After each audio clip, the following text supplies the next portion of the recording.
Evsoner kaldes de, disse nutidige livgardister i historiske uniformer.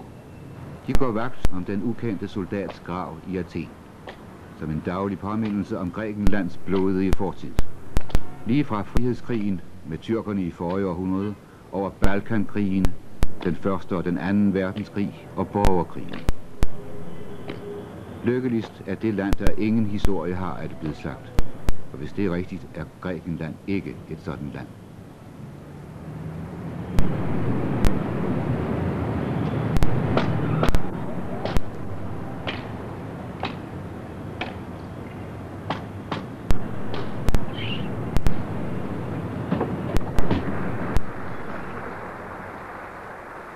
Men den 28. maj 1979 er et vendepunkt i historien. Den dag optager repræsentanter for de 9 fællesmarkedslande med virkning fra 1. januar 1981 den Hellenske Republik som Europafællesskabernes 10. medlem, efter at Grækenland har stået i venteposition som associeret medlem i 20 år. For Konstantin Karamanlis, den græske statsleder, var det en livsstrøm, der gik i opfyldelse. Og ved underskrivelsesceremonien i Athen blev der sagt mange ord om Grækenlands tilbagevenden til Europa og om Europas gæld til det klassiske Hellas. Έχουμε την απόφαση να είμαστε όλοι Ευρωπαίοι, όπως το έλεγε ο Τσόρτσιλ, και όλοι Έλληνες, όπως το έλεγε ο Σέλι. Γιατί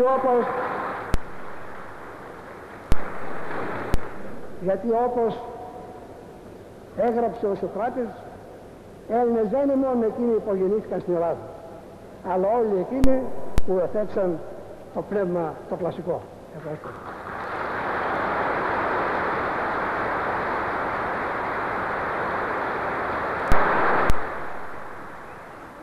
I retorikken fører alle veje til Akropolis. Retorik er et græsk ord, og som vi senere skal se, en græsk svaghed. Udtrykkene falder så let på læben, den klassiske ånd, arven fra Hellas, demokratiets vugge og den vestlige kulturs arne. Og så er der trods alt alligevel realiteter nok i begreberne til hvert år at trække 100.000 af de 6 millioner udenlandske turister, som besøger Grækenland, herop på Akropolis. Skønt der hverken er elevator eller togbane herop.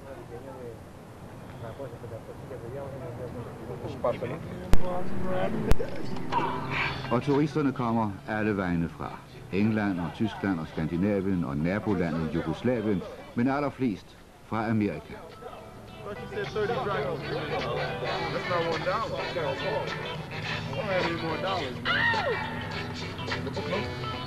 I don't have any more dollars. The only thing I have is 20 and I don't want $20. I know, but see, all I have is 20 or 5. Do you have any American dollars? Yes. You give me American change? Yes. I am to National Bank. International Bank. Yeah. How many dollars? 10, 5, 20? Since you're a bank. 5. Give me 5. This is 1. Pengene er gode nok, og hvis folk vil spille på transistorradio på Akropolisens top, må de vel også selv om det. Men hvordan ser det nationale turistråd på det? Hvad er det egentlig, man helst vil have, at turisten tager med sig hjem efter en græsk ferie?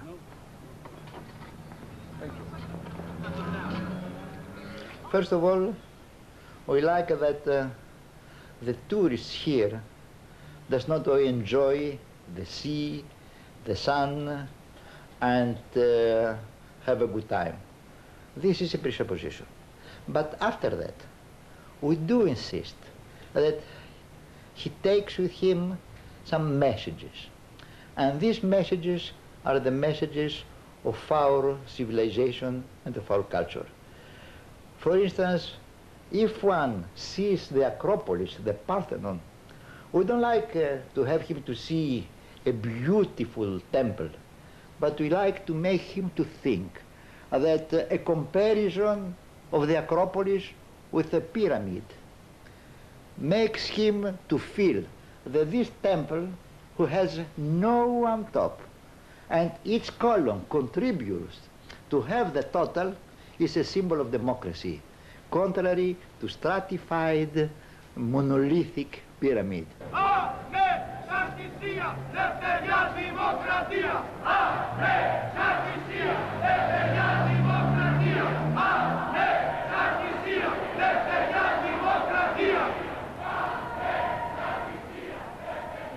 Juntastyret er for længst afskaffet, men disse venstreorienterede er ikke tilfreds med deres demokratier.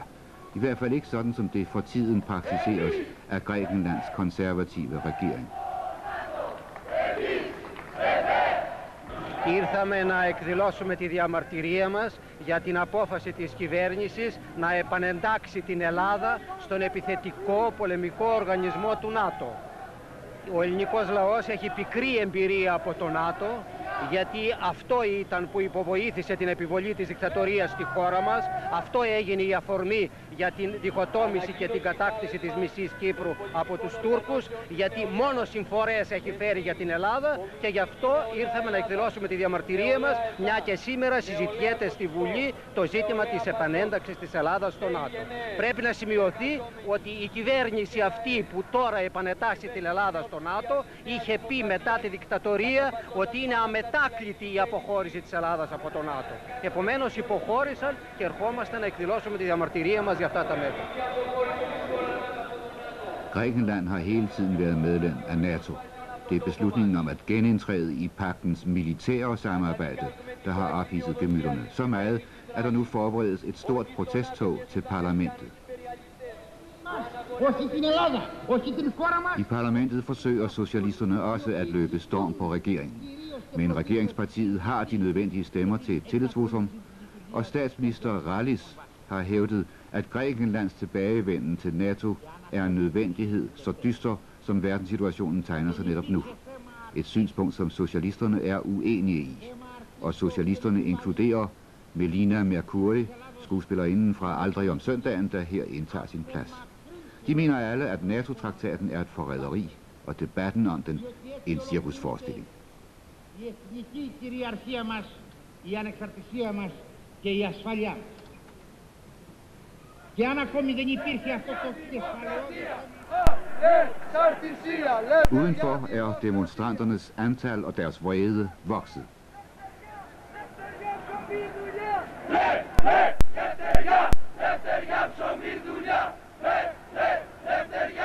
Ο λαός δεν θέλει το ΝΑΤΟ. Δεν θέλει την επανένταξη στο ΝΑΤΟ. Γι' αυτό κάνουμε αυτή την ειρήνη. Την ειρήνη δεν θέλουν τα λεφτά να πάνε στα κανόνια, να πάνε για την παιδεία, να ζήσει καλύτερα ο κόσμος. Η αμερικάνικη πολιτική συνεχίζει την πολιτική του Χίτλερ. Είμαστε αμερικάνικη κατοχή ακόμα. Χειρότερα από τους Γερμανούς. Έξω στον τόπο τους. Να πάνε στον τόπο τους, να μας αφήσουν ελεύθερους, να μπορέσουμε να κάνουμε προκοπή και να μάθουν τα παιδιά μας γράμματα. Θέλουν δουλειά, ψωμί και εργασία πολύ. Να φύγουν οι εγκληματίες, είναι φωνιάδες, οι Αμερικάνοι είναι φωνιάδες. Υπήρξε μια τελευταία πρόκληση από την πλευρά του κυρίου Υπουργού. I parlamentet rider regeringen stormen af. Socialisterne råder kun over 96 af tingets 300 mandater. Alligevel mener politiske eksperter, at socialisterne under Andreas Papandreou har store chancer for at vinde regeringsmagten ved valget til næste år. Og hvad så? Det er Papandreou, der nu har taget ordet. Vi aner overhovedet ikke, hvad vi taler om her i salen, siger han. Regeringen og udenrigsminister Mitsotakis har ikke ville afsløre, hvad NATO-traktaten går ud på. Να οδηγήσει σε λύση του θέματος χωρίς να υποβάλει προς εξέταση και έρευνα τις συμφωνίες τις οποίες η ίδια υπέγραψε. Αυτή η έλλειψη σεβασμού προς την εθνική αντιπροσωπεία, η έλλειψη σεβασμού προς τον ελληνικό λαό μας υποχρεώνει να την καταγγείλουμε και να αποχωρήσουμε από την ψηφοφορία. Så socialisterne udvandrer. De vil end ikke deltage i afstemningen. Men hvis de vinder valget næste år, vil de kræve de amerikanske baser fjernet, Grækenland udmeldt af NATO og en folkeafstemning om EF. Og det er denne antivestlige linje, som får nogen til at skæmte skyggen af en ny junta-revolution på væggen. Men var det ikke netop det, EF-medlemskabet skulle forhindre? Er det ikke fortrinsvis af politiske grunde, at Grækenland har søgt optagelse i EF? Θα σας πω πρώτα ότι σωστά είπατε ότι μπαίνουμε κατά πρώτον λόγο για πολιτικούς λόγους, ότι το σημαίνον στοιχείο για μας είναι το πολιτικό στοιχείο, αλλά υπάρχουν ασφαλώς και πολιτικοί και οικονομικοί λόγοι για τους οποίους έκαναμε αυτή την επιλογή. Τώρα, οι πολιτικοί λόγοι θα σας τους παραθέσω ευχαρίστως. Είναι πρώτον ότι πιστεύουμε ότι με το να ενταχθούμε οργανικά στη δημοκρατική Ευρώπη, με τους δημοκρατικούς της θεσμούς, ασφαλίζομαι και κατοχυρώνομαι το δημοκρατικό καθεστώς, το δημοκρατικό πολίτευμα στην Ελλάδα. Ο δεύτερος πολιτικός λόγος είναι η πεποίθησή μας ότι στην κοινότητα μέσα θα μπορέσουμε να αναπτύξουμε ένα περισσότερο σημαντικό πολιτικό ρόλο και να ενισχύσουμε τη διεθνή μας θέση. Είναι φυσικό αυτό να αισθανόμαστε καλύτερα μέσα σε μια οικογένεια δημοκρατικών ευρωπαϊκών χωρών παρά μόνοι. Και τέλος θέλω να σας πω ότι ο τρίτος και επίσης σημαντικός λόγος είναι ότι θέλουμε να βοηθήσουμε και εμείς, να συμβάλλουμε και εμείς στη δημιουργία της Ηνωμένης Ευρώπης. Κάτι που είναι ασφαλώς σημαντικό για όλους μας. Og mener udenrigsministeren så, at de 18 år som associeret medlem vil gøre det nogenlunde smertefrit for Grækenland at træde ind i EF?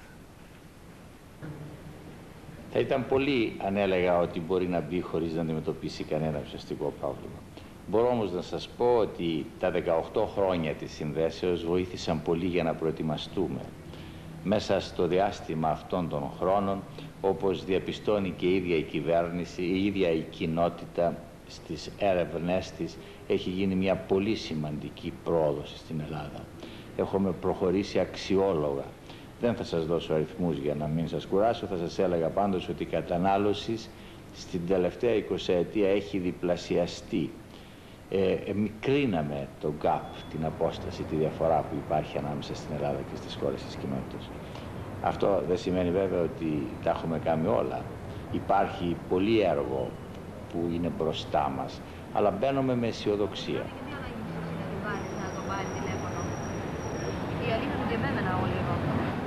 Athen frembyder alle tegn på en velstand, som var ukendt for blot 5 år siden. Siden juntaens fald har den konservative regering ført en ekspansionistisk pengepolitik, som har bragt per capita indkomsten op på over $4.000 om året.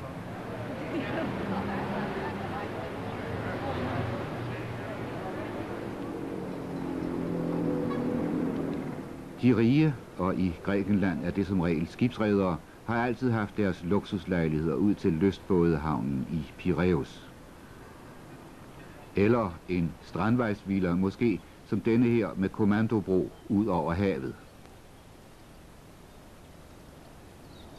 Men indtrykket af pengerigelighed gælder tilsyneladende også mere jævne folk. Hvad man imidlertid ikke umiddelbart kan se er, at inflationsraten er over 25%. At en betragtelig del af Athens befolkning, nogen siger en fjerdedel, må have 2 jobs for at klare sig, og at den græske betalingsbalance er om muligt endnu sygere end den danske.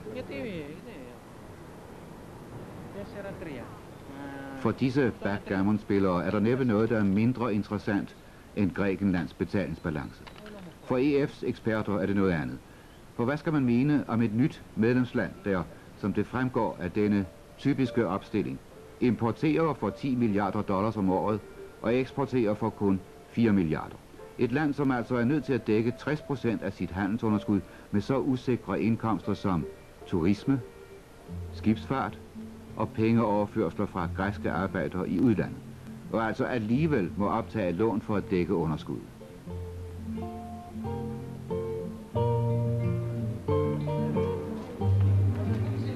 Endnu vrimler det med turister i Athens gader.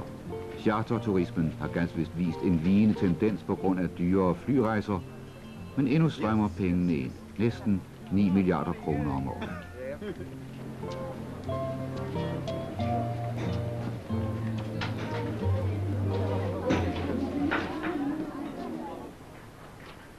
For skibsværfterne og handelsflåden, og den græske handelsflåde er den 3. største i verden, ligger fragtmarkedet ret stille. Også her gør oliepriserne sig gældende. Supertankere på 400.000 tons bygget for bare få år siden hugges allerede op. Og i Salamisbugten ser man igen skibe lagt op. Dog for intet at regne mod for et par år siden, da hundreder af skibe blev lagt op. Men udsigten til et rekordunderskud på grund af den voldsomt fordyrede olieimport smitter tilsyneladende ikke af på bybilledet. Større bekymring vækker den klokke af forurenet svovlmættet luft, som ofte hænger over Athen, og som, siger eksperterne i hvert fald, har tilføjet Parthenon-templet mere skade i de sidste 25 år, end de forudgående 2500 års slitage.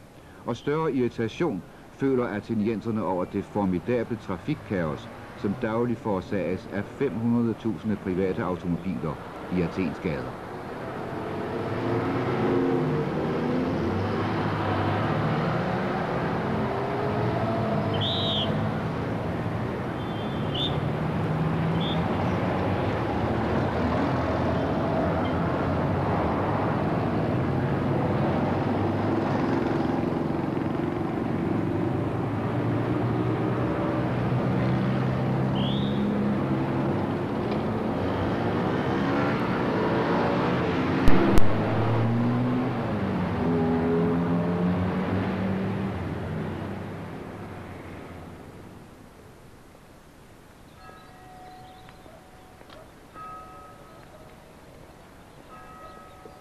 Det er søndag ude på landet, der hvor de fleste grækere trods alt stadig bor. Det her er Kastori, en typisk peloponnesisk bjerglandsby med et lille torv med sognekontor og politistation, et par værtshuse og kirken.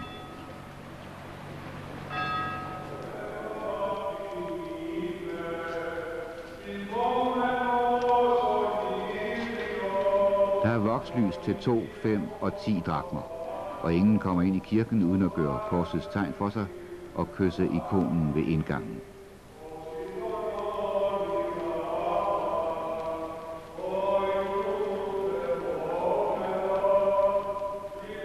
Når lysene har brændt et stykke tid, eller hvis de står for tæt, bliver de fjernet af kirkekonen.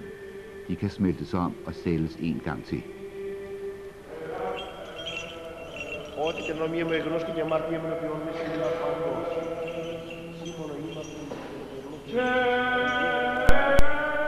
Præsten står foran den hellige port ind til alteret. På skillevæggen hænger ikoner af helgener og engle, og det er i en ortodoks kirke disse hellige mænds og kvinders og menighedens bønner, der sendes til himmels med røgen fra røgelseskarret.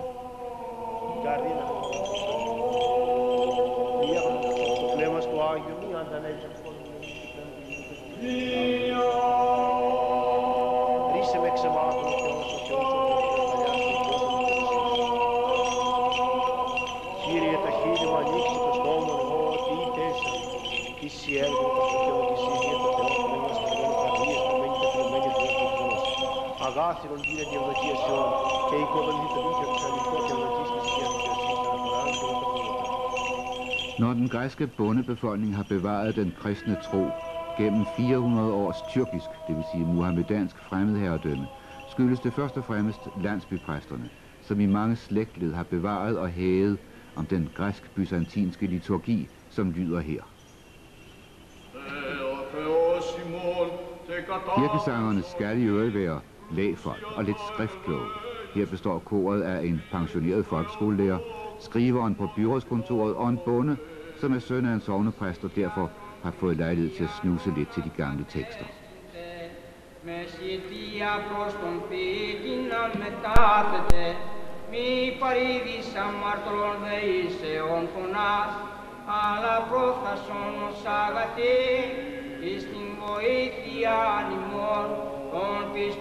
Menigheden er skilt i en kvinde- og en mands side, og den består fortrinsvis af gamle og af skolebørn.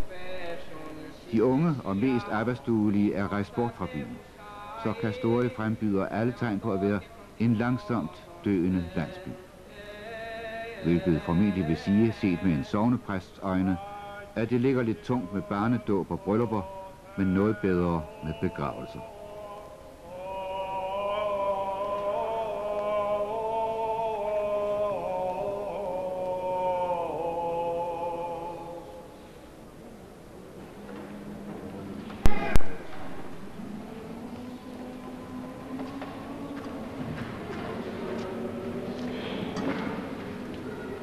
Σώσον ο Θεός των λαών σου και ευλόγησον την κληρονομία σου.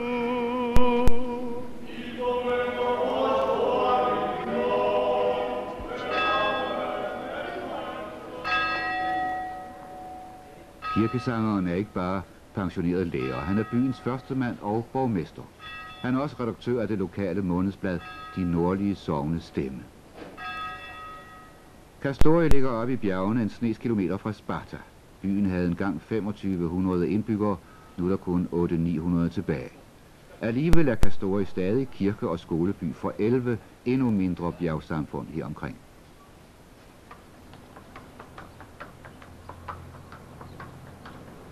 Bønderne bor inde i landsbyen, ligesom i Danmark før udflytningen for 200 år siden.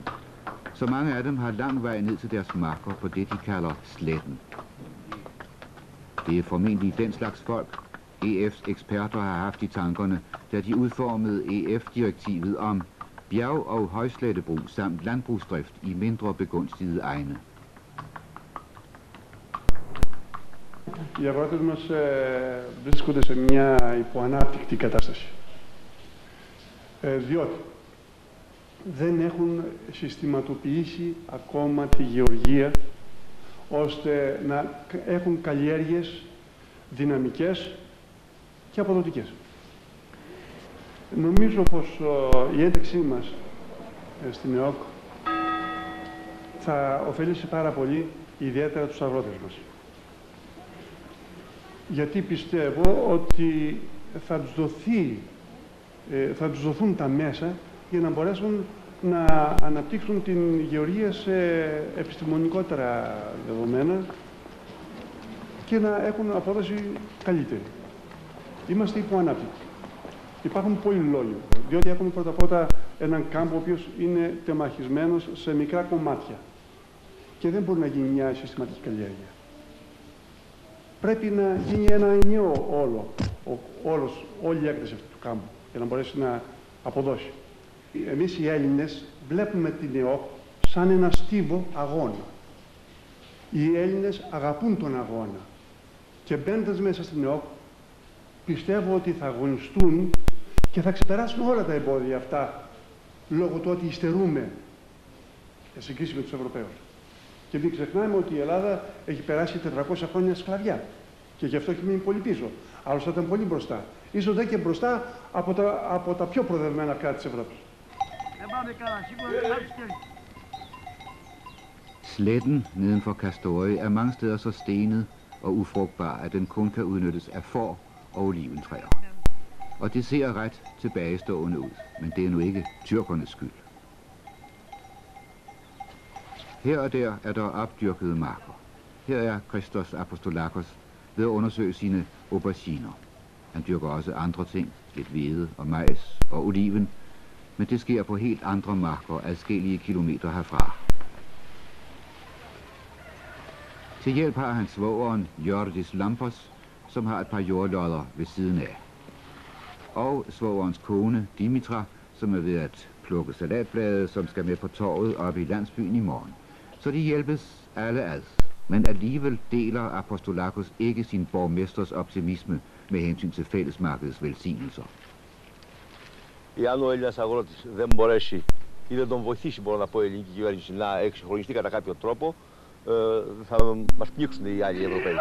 Κοιτάξτε να δείτε, όταν ο Έλληνας αγρότης πληρώνει πολύ ακριβότερα τα καύσιμα από τον Ευρωπαίο και γενικά τα μηχανήματα είναι πολύ ακριβότερα από τους Ευρωπαίους, τα πληρώνει, δεν μπορεί να συναγωνιστεί ποτέ τον Ευρωπαίο και επομένως θα χάσει. Det virkelige problem er, som Apostolakos udmærket ved, at hans jord er splittet op i 6 forskellige lodder, og at der går en forfærdelig masse tid med at komme fra den ene magt til den anden. Οι δρόμοι, εδώ οι δρόμοι που περνάνε, είναι φτιαγμένοι για να περνάνε ζώα. Λοιπόν, τα ζώα ξεκάμανε και τώρα είναι μηχανήματα.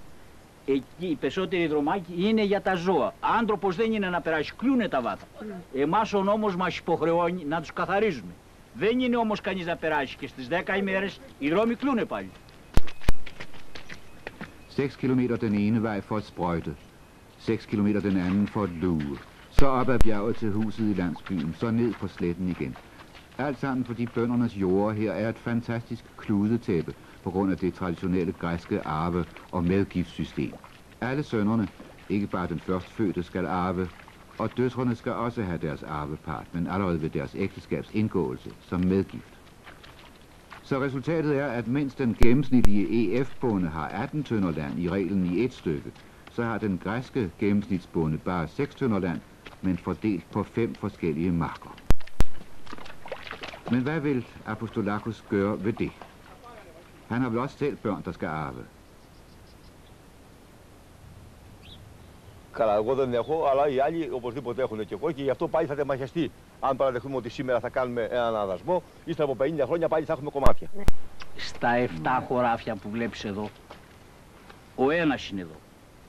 Τα δε υπόλοιπα κουμαντάρουν από άλλους, διάφορους μεσίτες, οι οποίοι βγάλουν επί τούτου και παραπάνω, τα δεσμεύουν χωρίς να έχουν χαρτιά. Ακόμα ένας στα 5 λείπει στην Αμερική, ο οποίος ούτε εμφανίστηκε ποτέ εδώ. Ούτε ο νόμος εύκολα μπορεί να το πάρει για να φτιάσει μες στη μέση συναυλάκι. Ούτε να τα αγοράσεις μπορείς. Είναι χωράφια εδώ που είναι οι άνθρωποι στην Αμερική και δεν ξέρουμε κι αν ζουν ακόμα. Πολλοί χάθηκαν και τα χωράφια τους έχουν λιπάσει. Δεν είναι δηλαδή όλα εδώ, ας πούμε, να υπάρχουν ο κόσμος να τα κουμαντάρεις. Όπως είναι εκείνο εκεί πέρα το κομμάτι. Είναι στην Αμερική τα αφεντικότητα. Αν ζει κανένας δεν ξέρει. Ούτε μπορεί να επικοινωνήσει. Τα δε άλλα τώρα όπως είναι. Αν θέλεις να φτιάσεις έναν δρόμο, ένα αυλάκι. Ένας θα είναι στα 5. Οι δε υπόλοιποι λείπουνε. Δεν είναι εδώ ούτε ναυάλια, ας πούμε, ούτε τίποτα.